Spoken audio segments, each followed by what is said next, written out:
battle at nu kväll. Här vi då Alfred och högra sida, John.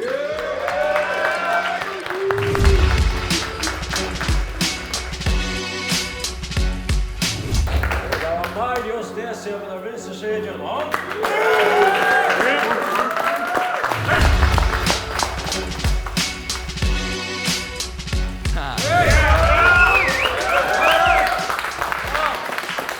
Yo. Let's go. Jag fick en bonde skötter allt. Ta allt i hamn är världstångt. Till så då kom vi där bruk för en ordentlig DC illtångt. Hej bara. Och jag måste säga att jag tog mig en löta och säga ja, mer vänner vid Corny KVF-inslä. Men jag säger ja, och det är inte personligt. Det är faktiskt way later att jag fann det jag skulle battla en kickstand kildverk av en skater. Men jag har ju jag ska battla det, jag researchar och lite, men så också alltså fan han här kicksa hejte. Alltså rappar han i färgen, you know. Silver Junger, han gör som en fucking konger. Alltså shot Young Brazy, vi har en sån namn än kunde vara Jay-Z. Shot Svenga för det hooks med ett ordentligt hud i hand, men Alfred, så jag ska fucka där för en namn.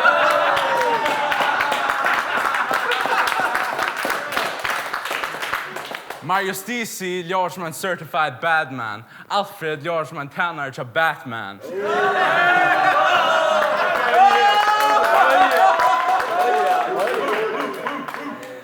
Men det är också han var en veteran MC i sån här gamla och graje, men tar jag sån här battle säger han if it the TV when saw you. Wow! Vad fuck är det? Folk kommer för att söka en lyrical murder och ständigt där och smulist vid en agron och du flirtar. Alltså vad fan? Så må jag säga, så må jag lägga säga, you know, omdrachan och om man får dam och så chilla där sen vid den här kinsliga chikanen. Och jag har tippat rätt till att det irriterar mig ytla. Ett ramsat hållt Tupac vers ofta du hör tuja spittla. Om du helt gärna en goer MC där klosters lustar. Han tappade nästan mot Jakob Branna och han rappar bara murstar.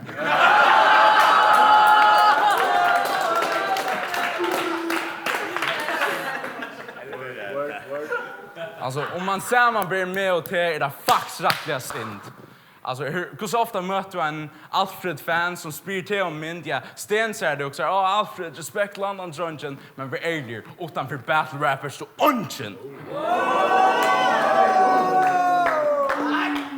Så Lujas vill ha synder, you know, men det är så ett deep jab, han lyssnar mer och mer om 2 år post-rehab.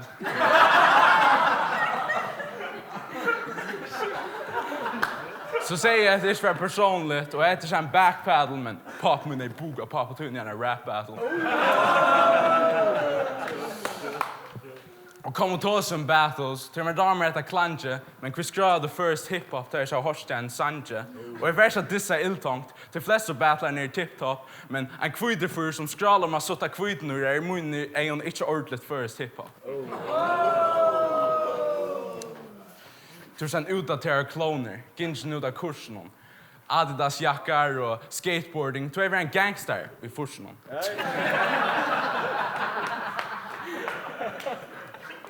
Du ser snacka gangster. Du ser en chipsmavra, en Joe Schmo. Tar i runs till battla Jakob Ranna. Till tutt nivå är så low.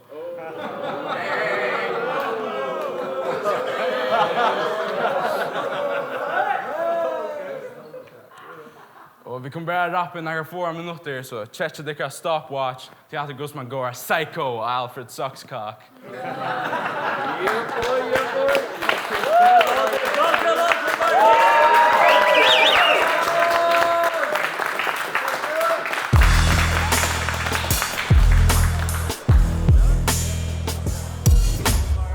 Yep. Okay.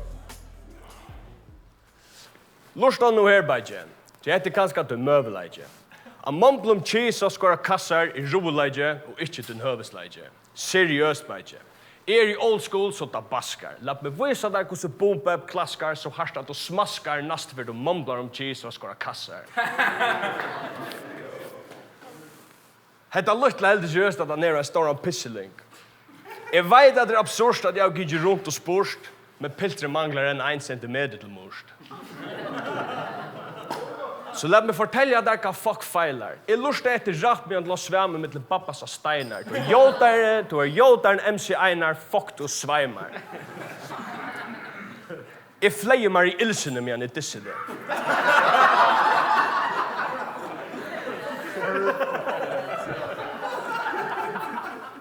Jag flejer mig i ilsene med en disse det. Fröken 5 år för att jag ska pissa det så åker sissa med nu. Du är kär lorsn ut i papp, han färra klapp, fuck ett engstrap, det är för latt. Hette rent först och svagt, sputt ut vid allmakt. Så jag är det little fuckaren. Jag flashar mina skills som en fucking rockare. Left, right, left som en fucking boxare. Och du ser ut som en stony ass blottare. Seriöst, Marius. Tag as a little fake assholes general som du beställt online av www.rosoki.com. Vi har 40% avslottere. Jag har vi checka. Gott och klippt att ha men släpp mikrofonerna. Fattar ett arbete. Seriöst bro, flasha 2130 kronor Instagram. Hur ser fuck att du närgande jag klarade? Hur var det pappa den eiter? Jag glömmer allt sån eiter. Jag sa så snackar om sperm och analsex. Nils Unne Dammer den eiter. Fuck ein tarter. Fuck ein tarter. Han snackar som en glorst, han borde vara barter. Bartisis på gay jokes och han blev sarter. Så det är inte löj att du är så ytla lärter. Men pappa du ska inte få några ärier. Så jag får pissa av det för det ärefyr. Lytlemun, jag spelar vitt som en Oliver Jervia svin. Du har slukkat fuck som en bumser vaknar upp och manglar så brännebuin.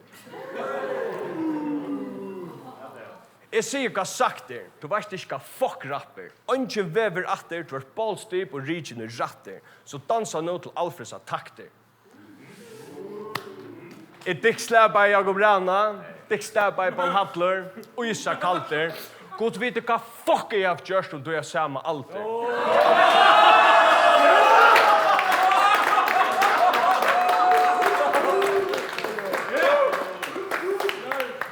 Men nog bäst att jag säga. Till den lilla bitchen här, hon spyter bara cheap thrills och gömmer sig som sia.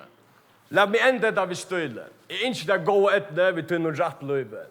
Ta dävren äntligen kommer här to för att löjte. Byt så pynna ute och för det godskyld blir mannen brukar höjte.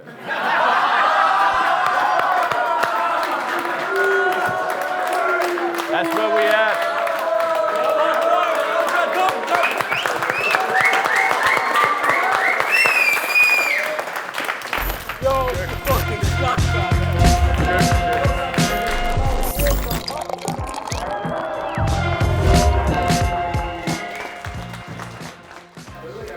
Det var gott. Det var sjukt. Mären levererar alltså. 100. Jag har faktiskt direkt månad bättre än vant dig. Jag var körliga så också fuck för att vara så vi på det. Men fuck dem inte ord. Ja, han var god för hela Mären Vajka rappar. Han rappar själv. Han vet akkurat det. Han var så ilt också. Han vet alla för inne, ja. Så klart han research och så shit och att han visste vad han tog sig om och så där och han rakt med den högsta och så ett ända han stannar för och säger kvart han i Jersey så young han vinner det att det passar egentligen. Jag har sån här tyckte han att det är om det. Men alltså tar tog det bra nästan nivå så jag att han så värsta fucking shit där. Ja, respektland. Nu är du kände rappare i förrän. Ja. Jag får till att spela konserter och allt det. Hur ser det uppträcka så i Inton? Det är annorlunda synergi. Jag har alltid förväntat mig mer. En crowd för så jag där.